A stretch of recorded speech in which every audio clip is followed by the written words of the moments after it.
How's it going, everybody? Welcome back to the channel. My name is Adam, and a little while ago I set myself the challenge of turning my humble little 1.2 litre Volkswagen Polo here into a Porsche, and the journey so far has taken us already through a number of cars, and we're currently working on a 2012 Vauxhall Corsa VXR that had been abandoned for almost 2 years and the engine was wrecked. So let's go and catch up where we left off in the last video, and I'll see you in there. Good morning all. Today is an exciting day because the Corsa is in for its MOT and hopefully all goes well. Now it's going to be an interesting drive because it's the first time I've driven this car on the road since it's been rebuilt actually. So hopefully all goes well. We don't have any issues. But let's get to the garage and see how we get on.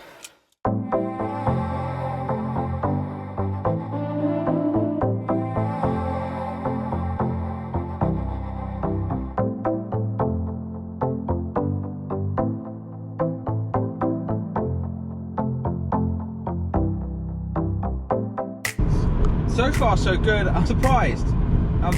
It's the first time this car has actually been on the road in well over a year. There was a load of surface rust and stuff on the brake discs, but that'll clean up as it's driven as well. It's boosting quite sort of heavily, but I don't know if that's normal or if it's boosting too, like over boosting. I just don't know. So, and all seems okay. I've just had a light ping up for tyre pressures, but I'm guessing, well, I'll get out and have a look, but I guess that's just going to be a sensor, one of the tyre pressure monitor sensors. But other than that, yeah, I mean, let's go find out. Let's see what the MOT says.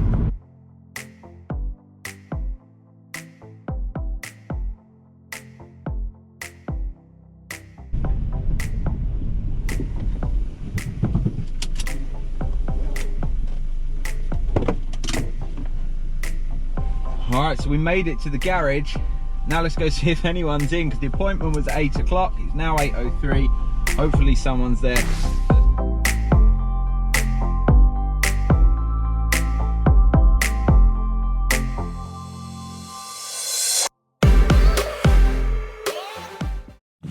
So it's the following day and the car blitzed through its MOT. I was really pleased. It passed with no advisory, so I'm really pleased about that, and it just means that we can move on to the next step, and we've done really well so far with the rebuild. Now it's raining today, so I'm going to keep it quick outside, but coming back from the MOT, there was one thing that was really bugging me, and whilst I know that the boost on these cars can come in quite aggressive, it felt like it was over boosting and the wastegate was trying to open and get rid of that way too soon, and it was kind of sort of hesitating a little bit at 3000 RPM, and I couldn't figure out why.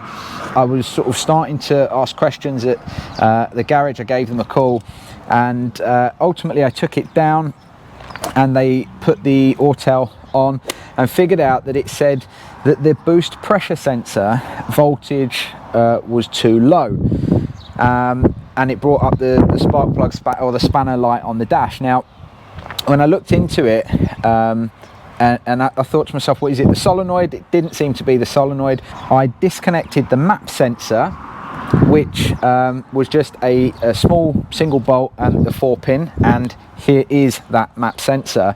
And when I disconnected the map sensor, the light went out on the dash, but then the code read that the voltage was too high. Let me turn around and see if I can get out of the rain a bit.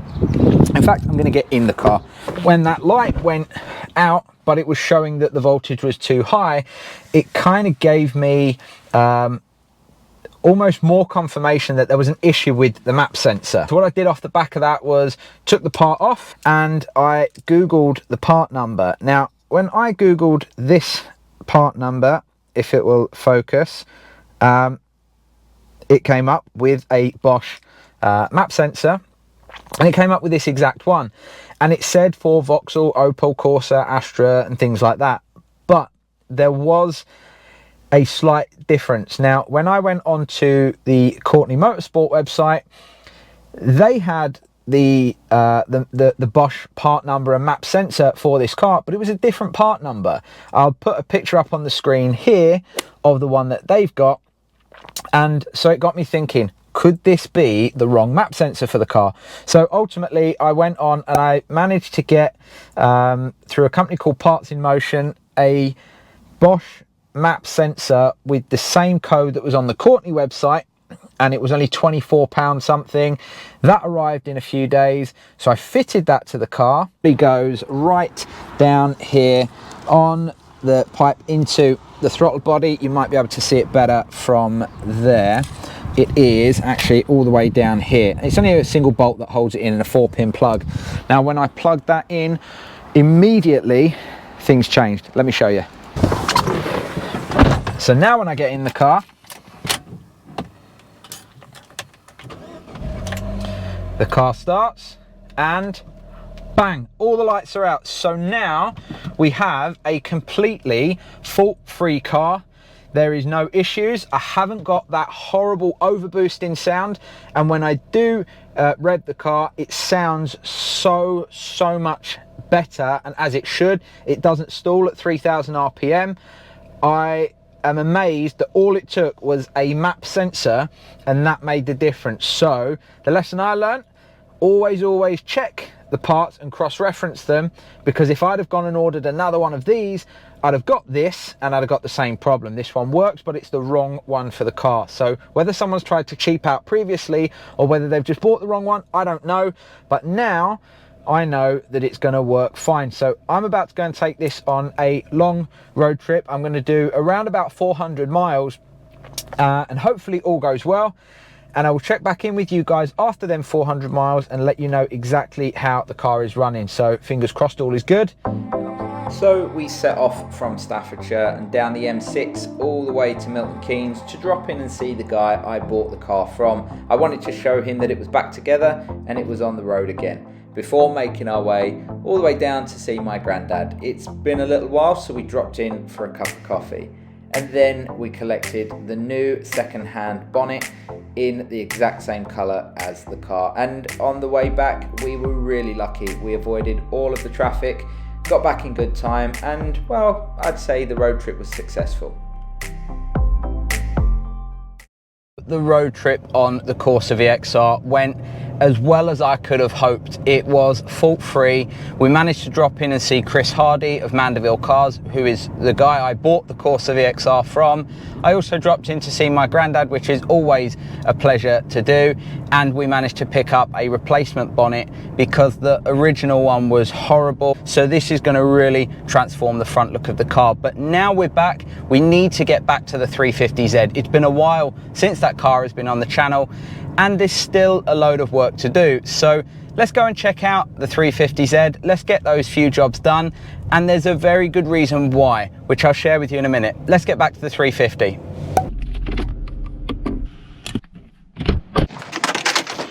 Good afternoon, everybody. We are back again with another video on the 350Z. We've got a few bits left to fit, namely the new centre wide pipe on the exhaust and the new gaskets and bolts that we've got down here. So we're going to be pressing out the old studs so that everything can be nut and bolt moving forward. I've also got to replace the handbrake. I now have a black leather handbrake ready to install, which means taking the center console out again, which we took out when we did the interior video. I've also got the surprise that I've been talking about for months now that I'm going to do on the interior for the head unit. We're going to do that in this video, but I'm going to save that one till the end because I'm really excited about that one. But before we get going with the exhaust on this, there is kind of a bit of a YouTube tradition that whenever you take a car apart or take an exhaust off a car, you have to start the car up without the exhaust. Now, at the minute, the exhaust is already on. We know there's a blow. So what we're going to do is start the car anyway. And then once we've done the exhaust change, then we're going to do it again, see what the difference is.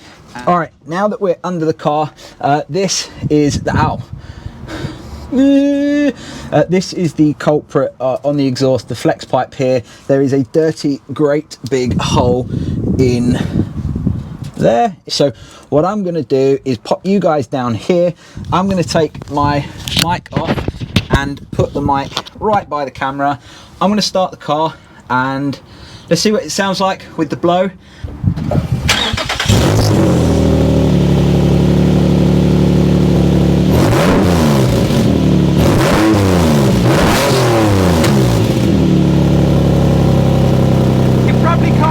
Under here, but it's very, very loud, and it's all coming from there, and it's also spitting out from the joints.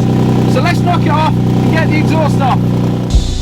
So a really simple task, just 6 13 mils that need to come off here at the back. There's a nut and bolt either side, and then at the front by the caps it is just the nut that needs to be removed. And these weren't too bad, a little bit of rust, but they've been on and off a few times with all of the other work we've done on the car, so they weren't too difficult to get off. And now the old exhaust centre pipe is out. Take a look at that. We can see just how bad this is. It's obviously been repaired at some point in its life, I'm guessing just to get it through an MOT. But again, if the camera will focus, it's pretty much a hole all the way through there. So it's a good job that one's coming out, and here is the brand new replacement part to go in. Now they are exactly the same in terms of measurements. The only difference is on the old one, you can see we've got the twin that comes down into the single here, and these two join into a single right here, but that's not going to make any difference to the exhaust itself. So we're going to go ahead, get this one thrown on with the new gaskets and bolts as well, wherever I have put them. They're down in here, so they'll go in. So I need to press out the old studs first, and then once I've pressed them out, nobody's in next door, so I'm going to start the car up without the exhaust on, and let's see what that sounds like. Who knows, might deafen me, but we'll give it a go and see. Okay, so I've managed to get the two studs out from the left hand side on the cat on the left. The one on the right I haven't yet done. The clamps that I've got, which are down here, which was going to be my way of attempting to do it. I was going to put a socket on the end of this and clamp them together. Unfortunately, that's not going to work because we just don't have the space. So I attempted to do it the caveman way.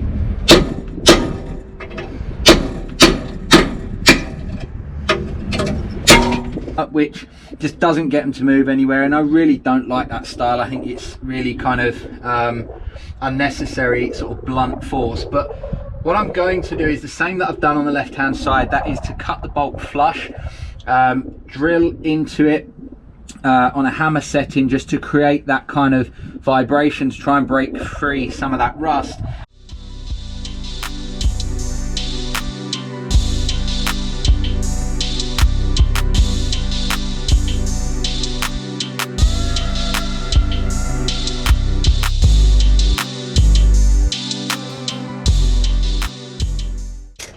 There we go. So that's the first one on the right hand side out. I have had to make a little relief cut, but in fairness it's not going to cause us any problems, because when the bolt goes through from this side, it doesn't really matter, I can put it through from that side as well, and it's pinched together. It's not going to cause us any headaches. I'm going to do the same on this last one, and then we can start the car up, see what it sounds like without any exhaust on.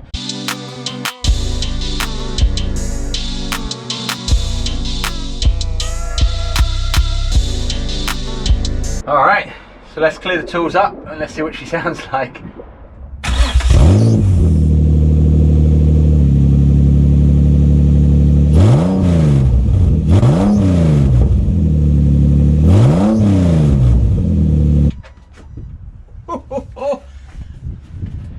Yep, we weren't wrong. That was loud. A lot louder than I thought. That's crazy. Even though there was a blow on the old mid pipe, that was way louder than I thought. Let's get the new one hooked up. I've cleaned the mating surfaces as well. So we'll get the gaskets on, a little bit of exhaust paste just to help seal that, and then we'll offer up the new one.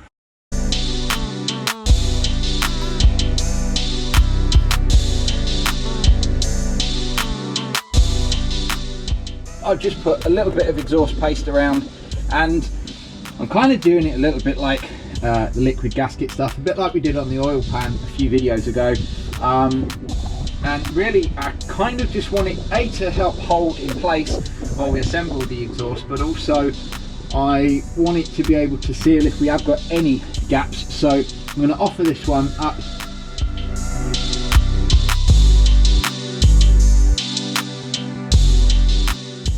And with those gaskets in place, we could offer up the new mid-pipe, and really quite simple, just get a couple of bolts holding it in place so it doesn't bash me on the face, and then it was a case of putting them all in loosely.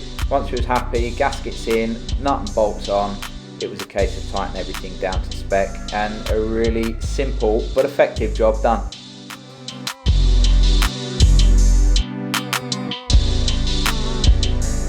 So the exhaust is now on, the mid-pipe is on, and just in time really, because it's now started to rain. I've been so fortunate on this channel up until now, doing everything on the driveway. But you know, this is England and this happens, so we just have to roll with it. We need to get the car fired up so we can make a comparison on the sound difference, and it'll be a little bit quieter than when we started it without the exhaust, but let's see. I'll pop you up underneath again like I did before, making it a fair test. I will put the mic down in front as well, and I'll go fire the car up.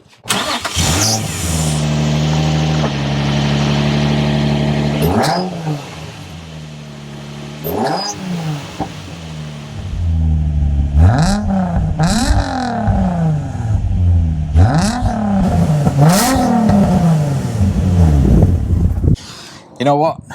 I'm really quite pleased with how that sounds. That sounds way nicer, way nicer.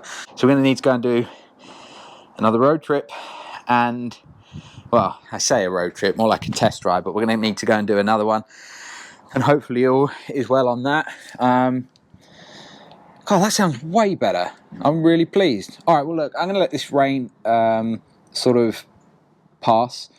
Hopefully it's not going to last too long. Then we can get inside and we can crack on with the handbrake, and we can also get on with that new head unit that we're going to sort out. So yeah, hopefully this doesn't hang around.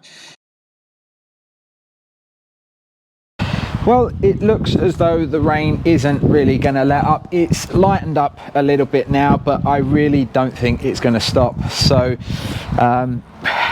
this being England, I don't really think it's going to be worth holding out any longer before I start doing any more stuff in the car. Now, what I did do, which I did off camera, was get the new head unit fitted, just because it was really boring to show you the wiring in process. But what I'm going to do now is show you the brand new head unit and see exactly what you guys think. So, are we ready?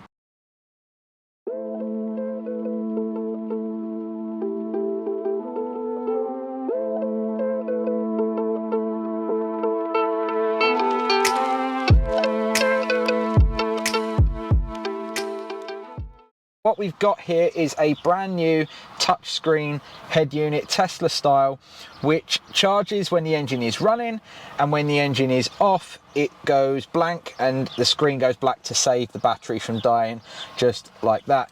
Now, I bought this kit from a company called Workshop 12 based in Canada, and the unit is called Brainiac. It is a magnetic front which comes off and goes back on, and the tablet sits inside. So it's a case of cutting out the old bracket for the old head unit, fitting this in. At the top we've got the connection for the microphone, and then, or for the speakers, sorry, and then the charging port at the bottom. So like I say, when the ignition goes in, you can see everything will light up and start charging, which is really cool. So I'm really pleased with that.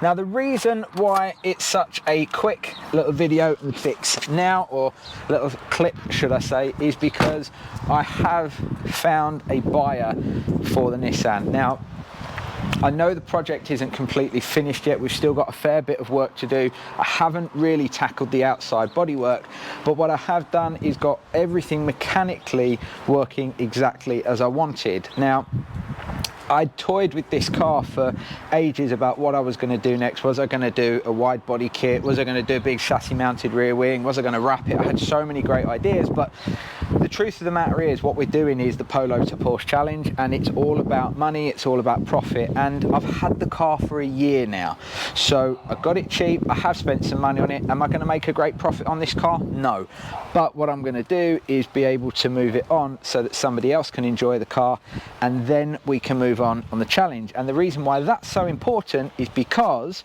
I'm moving, so I'm not going to be here to be able to continue working on this. Now, it's a big step that I'm taking next for not just the channel and the Polo to Porsche challenge, but also for me and my family. So the buyer is on his way to come and collect the car. He's come all the way from Epping, which is not far from where I grew up myself, so I know he's had a long journey. He'll be here soon to collect the car, and then he's going to start his adventure with the car.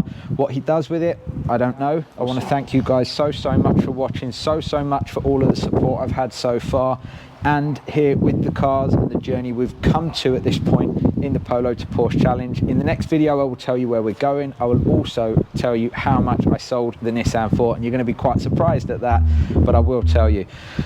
So I'll see you guys in the next video. Peace. All right, we're just about to board the plane. We've been waiting, we've had a 14-hour delay, so me, my wife and the kids are all tired. But where are we going?